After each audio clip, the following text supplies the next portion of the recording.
The village of Coldwell was nestled deep in the forested mountains, isolated from the world by its rugged terrain and shrouded in an eerie silence. Most outsiders who stumbled upon the remote settlement dismissed it as an unremarkable speck on the map. But every 13 years, when the blood moon rose, Coldwell became something else entirely. A place of fear, mystery, and whispered warnings. For generations, the townsfolk had passed down stories of the blood moon, a celestial event that painted the sky in crimson hues and heralded unspeakable horrors. The villagers treated the occasion with a mix of dread and reverence, boarding up their homes and sealing themselves inside long before dusk. To them, the blood moon was not just an astronomical phenomenon, it was a harbinger of doom. Nina Marshall, an ambitious journalist with a taste for the unconventional, first heard of Coldwell's peculiar tradition through an obscure online forum. Intrigued by the mix of folklore and superstition, she saw it as the perfect subject for an exposé. Dismissing the warnings as nothing more than rural paranoia, she packed her camera, notebook, and recorder and set off for Coldwell a week before the blood moon was due to rise. The journey to the village was long and arduous, the winding mountain roads barely wide enough for her car. By the time she arrived, the sun was setting, casting long shadows over the weathered cottages and cobblestone streets. Coldwell looked like a place trapped in time, its charm marred by an underlying tension that Nina couldn't ignore.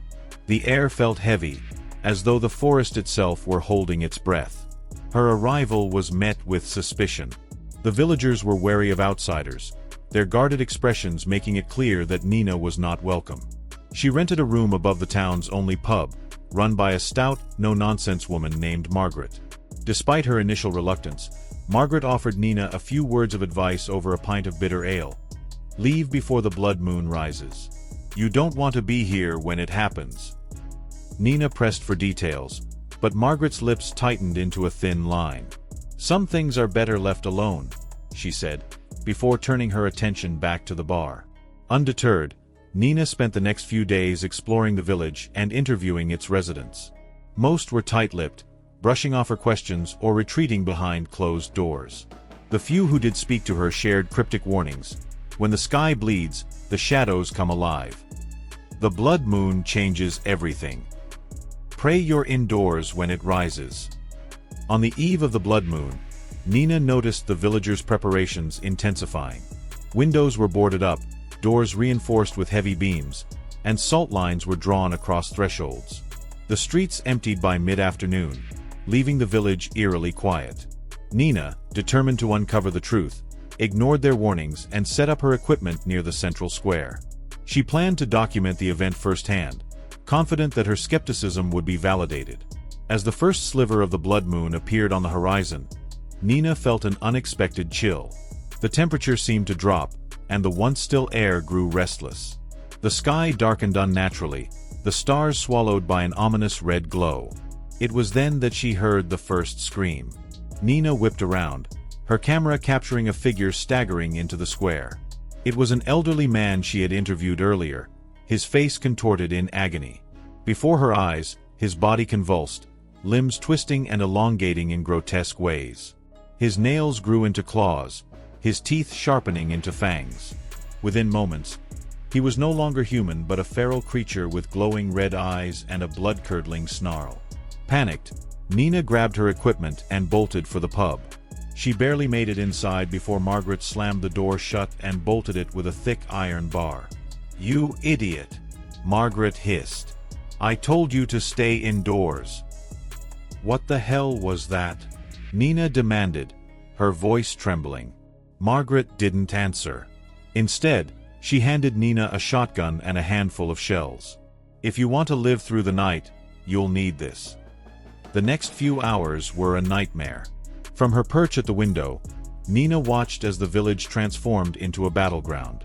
Shadowy figures roamed the streets, their forms shifting and indistinct.